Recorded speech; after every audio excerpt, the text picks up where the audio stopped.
হেই everyone, আসসালামু আলাইকুম। সবাই কেমন আছেন? আশা করি সবাই ভালো আছেন। জাতীয় চ্যাম্পিয়নশিপে রাজবাড়ী বনাম মাদারীপুর তুর্য তিনটি গোল সেভে কিন্তু রাজবাড়ী আজকে জয়ী হয়েছে। ম্যাচের শুরুতেই কিন্তু রাজবাড়ীর অ্যাটাক ছিল অনেকটাই বেশি। শরীফের পায়ে থেকে কিন্তু ইকবালের শট ছিল, কিন্তু সেটি মাদারীপুরের 6 নম্বর ডিফেন্ডার কিন্তু সেই বলটি ঠেকিয়ে দেয়। এরপর রাজবাড়ী কিন্তু আরেকটা অ্যাটাক করতে গিয়েছিল, পরবর্তীতে গ্যালারি থেকে কে বা কারা যেন মাদারীপুরের গোলকিপারের পিছেই কিন্তু একটা চকলেট বোম বাস্ট করে। পরবর্তীতে কিন্তু দর্শক কিন্তু তাকে ভুয়া করে রাজবাড়ী টিমের সমর্থন করার জন্য কিন্তু দর্শক উঠছে পড়েছিল গ্যালারিতে। সাধারণত একটা বোমের আওয়াজেই কিন্তু মাদারীপুর মাঠ ত্যাগ করতেছিল, অথচ তারা কিন্তু তাদের মাঠে অনেকগুলো বোম ফুটাইছিল আমাদের গোলবারের পিছে। এরপর আমাদের রাজবাড়ী জেলা টিমের যে ক্যাপ্টেন ছিল আরিফ, ও কিন্তু দর্শককে সান্ত্বনা দিচ্ছে যে বোম ফাটানোর দরকার নাই। রাজবাড়ী জেলাবাসী যে এতটাই ফুটবল প্রেমী, তারা দূর দূরান্ত থেকে এসেও কিন্তু 20 টাকার টিকিটের বিনিময়ে কিন্তু এই খেলাটা উপভোগ করতে বসেছে। আমার জানা মতে রাজবাড়ীতে কিন্তু আগে কখনো এত দর্শক হয়নি স্টেডিয়ামে। এরপর মাদারীপুরকে অনেক কড়া নিরাপত্তার মাধ্যমে তাদেরকে মাঠে নামানো হয়েছে। এরপর কিন্তু সঙ্গে সঙ্গে একটা ফ্রি কিক পেয়েছিল রাজবাড়ী, এবং কিন্তু তারও অ্যাটাকও করেছিল এবং কি কর্নারও পেয়েছিল। কিন্তু রাজবাড়ী সেই সিদানের পায়ে থেকে কিন্তু একটা কর্নার দেখতে পাচ্ছি। কর্নার শটটা কিন্তু অমাইক ছিল, যেটা গোলকিপারের হাতে না লাগলে কিন্তু গোলের দেখা পেতাম।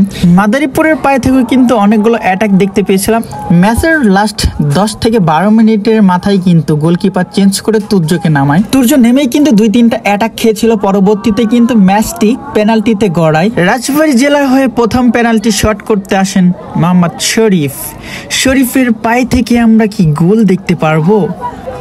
সুন্দর একটা শট করে কিন্তু শরীফ গোল করে নিল। এরপর মাদারীপুর কিন্তু পেনাল্টি শট করার জন্য প্রস্তুত, তাদের প্রথম পেনাল্টি শট করছেন, এবং কি গোলকিপার তুর্য কিন্তু প্রস্তুত তার গোলটি সেভ দেওয়ার জন্য। বলতে না বলতেই কিন্তু তুর্যের অসাধারণ একটা ড্রাফে কিন্তু রাজবাড়ী গোল সেভ দিয়ে দিল। এরপর রাজবাড়ীর হয়ে 2 নম্বর পেনাল্টি শট করার জন্য প্রস্তুত সেই রাজবাড়ির 2 নম্বর ডিফেন্ডার শান্তর পায়ে থেকে কি আমরা গোল দেখতে পারবো? এইদিকে মাদারীপুরের গোলকিপার কিন্তু প্রস্তুত বল ঠেকানোর জন্য, এবং কি সেভ দিয়ে দিল। কিন্তু সেই মাদারীপুরের গোলকিপারের সেভ দিয়ে কি তার সেলিব্রেশনটি দেখালো। এরপর মাদারীপুর 2 নম্বর পেনাল্টি শট করার জন্য প্রস্তুত। এইদিকে আমাদের রাজবাড়ী জেলা টিমের গোলকিপার তুর্যও কিন্তু গোল ঠেকানোর জন্য প্রস্তুত। প্লেটে মাঝে হাত দিয়ে দাঁড়িয়ে আছে এবং কি পজিশন খুঁজছে। বলতে না বলতেই লেফট সাইডে ড্রাইভ দিয়ে কিন্তু তুর্য দ্বিতীয় গোলটি সেভ করে নিল। এরপর রাজবাড়ির 3 নম্বর শট করার জন্য প্রস্তুত বাঁধনের পায়ে থেকে কি আমরা গোল দেখতে পারবো? বাঁধন কিন্তু প্রস্তুত শট করার জন্য, এবং কি মাদারীপুরের গোলকিপারও কিন্তু প্রস্তুত বল ঠেকানোর জন্য, এবং কি বাঁধনের ব্যাড লাক, বাঁধনের শটটি কিন্তু বারের বাইরে দিয়ে চলে যায়। এরপর মাদারীপুরের 3 নম্বর প্ল্যানটি শট করার জন্য প্রস্তুত। এইদিকে গোলকিপার তুর্য কিন্তু প্রস্তুত। বলতে না বলতে কিন্তু মাদারীপুর গোলটা আদায় করে নেয়, এবং কি ব্যাড লাক তুর্য। এরপর রাজবাড়ির 4 নম্বর শট করছেন LM সিজান, তার পায়ে থেকে কি আমরা গোল দেখতে পারবো? ওহো মাই গড, সুন্দর একটা গোল কিন্তু তিনি দিয়ে বসলেন। মাদারীপুরের 4 নম্বর পেনাল্টি শট করার জন্য কিন্তু প্লেয়ারটি প্রস্তুত।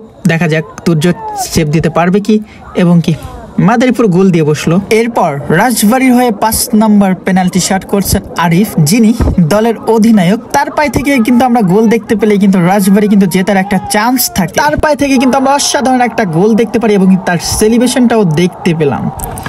রাজবাড়ির এটাই ছিল লাস্ট সুযোগ, যেই গোলটি সেভ দিতে পারলেই কিন্তু রাজবাড়ি আজকে জিতে যাবে।